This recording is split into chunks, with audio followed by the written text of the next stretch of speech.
It is brilliant watching Ted Lasso become the coach of a team that plays a sport he has no idea about, a position he integrates into seamlessly, while that is a total contrast to his ability to approach mental health. The show makes an interesting connection between how Ted approaches something new he is comfortable with versus how Ted approaches something new that he is clearly uncomfortable with. In doing so, he proves how difficult it can be to reprogram your thinking and remediate mental health struggles, even for someone like Ted, who is intelligent, considerate, kind, and clearly adaptive. We watch how learning to improve his own mental health and the way he connects with people can be even more of a challenge to someone than coaching a Premier League soccer team without any experience. And the two have a correlation when the audience discovers that Ted's ineptitude at understanding his own mental health is possibly why he put an ocean in between himself and his family.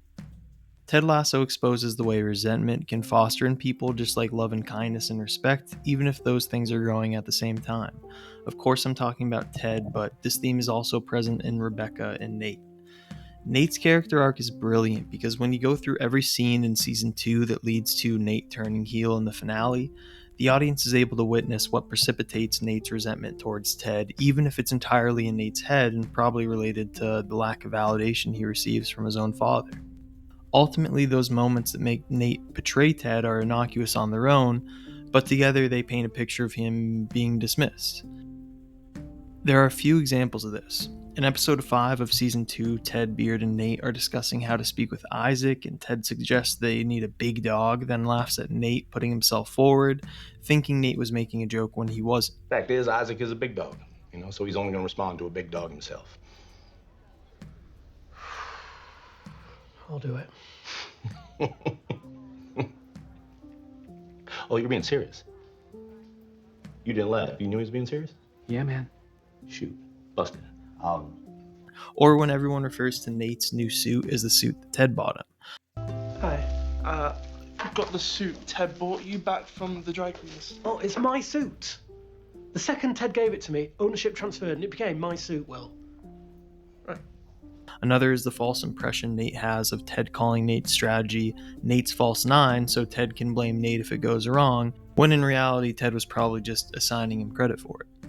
I see. Okay, so we got both our aces tucked up our sleeves, huh?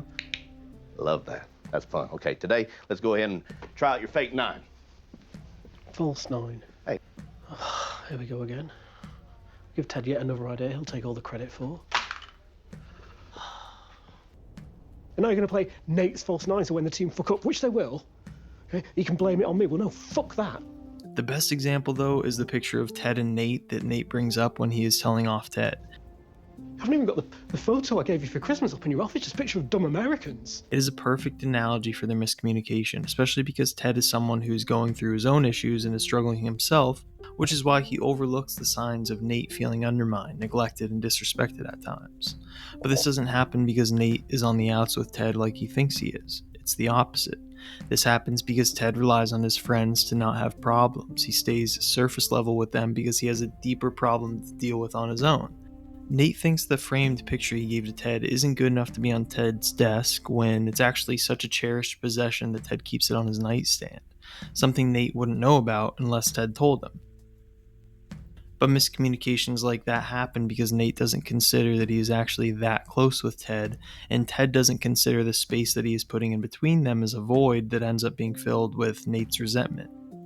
I'm not saying Ted is at fault for Nate's betrayal, but I do think people are too hard on Nate for lashing out after being dismissed most of the season, and Nate's poor treatment of Will is more condemning than going to coach a different team, in my opinion, even if it is Rupert's. The thing about the show that makes it so enjoyable despite this heaviness, though, is that the repercussions are never that dire. Whether that is something Ted is going through, a friend is going through, or the team is going through, there's nothing that can't be overcome, to put it in the most cliche way possible.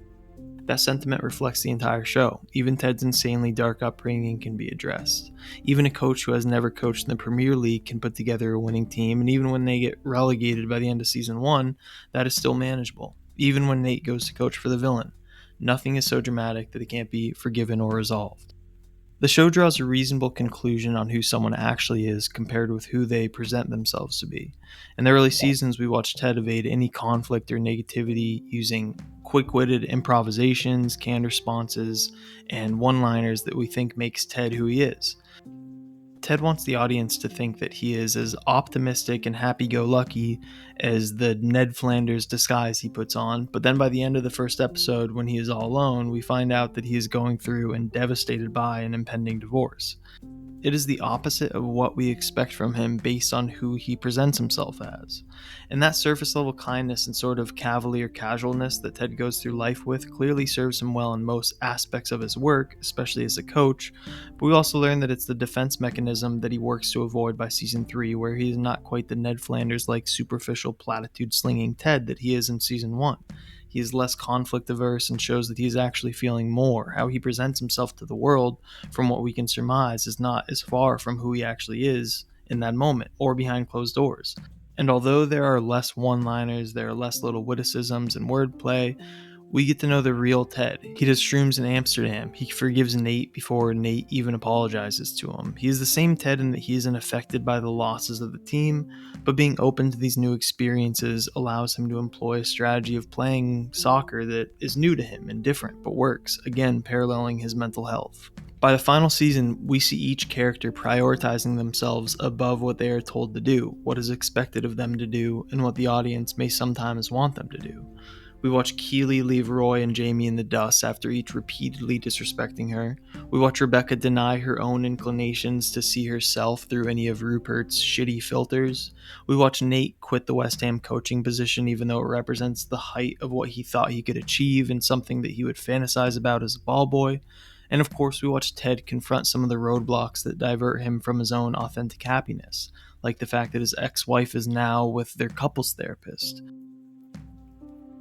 But again, Ted expressing his anger at that represents a change in Ted that we haven't seen, which speaks on his growth. That leads to the most bittersweet contradiction of them all, that even though this new place and this new passion that Ted has found throughout the series has inspired the growth in him that makes Ted Lasso that much more enjoyable to watch, we see him depart from England, leaving behind a life as a successful gaffer in the Premier League with a squad we have grown to love, because Ted has learned how to prioritize himself, proving that he can be close with his family again, even if that might not be entirely on his terms.